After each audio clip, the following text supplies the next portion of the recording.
Thank you, Mr. Chairman. Dr. Sisson, Admiral Harris, thank you for being here. Admiral Harris, especially as a fellow Academy grad, Annapolis grad, it's nice to have you here. Appreciate getting the chance to talk with you, my first hearing of this great committee. Fleet Army. I had the great honor of serving as a surface officer at sea. I saw deployments to the Middle East and Pacific, seeing some of these threats that you were both speaking about today. I'm lucky to represent a district with a significant number of those who've also worn the uniform. I share the concern here about the rise of China. That's undoubtedly become a threat to our national and economic security. Admiral Harris, my first question's for you. You advocate changing our policy to one of strategic clarity, as you describe it, when it comes to Taiwan and its defense. And I'd like you, if you would, please, to explain what strategic clarity means in layman's terms for my constituents in Western Pennsylvania. Yeah, so for me, strategic clarity means that we are clear as a nation that we would defend Taiwan if China attacks Taiwan to forcibly reunite with them. Our current policy has been in place for 44 years. It's strategic ambiguity, so that the question of whether we would defend Taiwan or not is unanswered. I think the policy has served us well looking back, but I think the time to change the policy is now. The PRC has been nothing but clear. They have exercised complete strategic clarity on their intent with regard to Taiwan. I think it's important, as I mentioned before, to three constituencies. It's important for the Taiwanese to know whether we're going to defend them or not, so that then they can make the decision to either increase their defensive capability significantly or capitulate and join the Chinese, the mainland. The second constituency is the Chinese themselves. They need to know the cost of invading Taiwan. And the third constituency is the American people, because it's your sons and daughters that are going to do the fighting and dying if we defend Taiwan against an attack by China. We ought to know, the American people ought to know that that's in the plans. They knew during the Cold War that we would potentially have to fight the Soviet Union on the Fulda Gap and the GI-UK Gap and everywhere else. And they bought into that for the most part.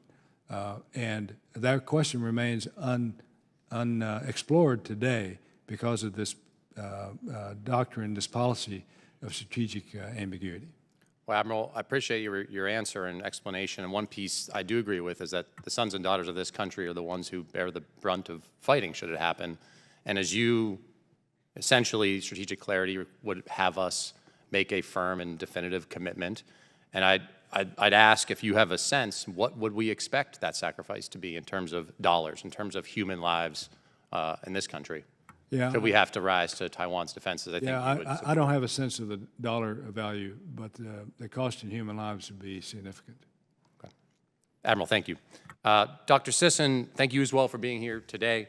The district I represent, Western Pennsylvania, is a place like many who've been hit economically by our trade imbalance with China, by the economic competition with the People's Republic of China, and their disregard for U.S. international laws and norms.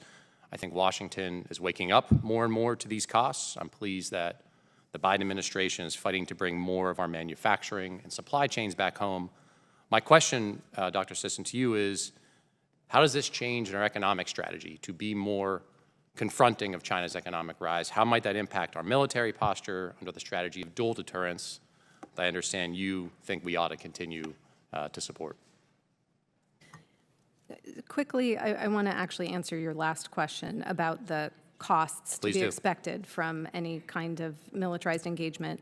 I think that the best estimate to be put on it is potentially catastrophic. Right? If we really need to think about what it would entail, it would not be significant. It could be upwards of catastrophic, which is why I think moving off of a strategy of dual deterrence is especially dangerous, especially given that it's not necessary. To your other question about sort of the economic relationship and how these two domains might interact, I think it accesses, again, the idea that the entirety of the relationship between the United States and China has to be wholly strategic. It has to do with a grand strategy where the United States addresses our economic interests and negotiates bad behavior with China in that domain just as much as we do its bad behavior in the military domain.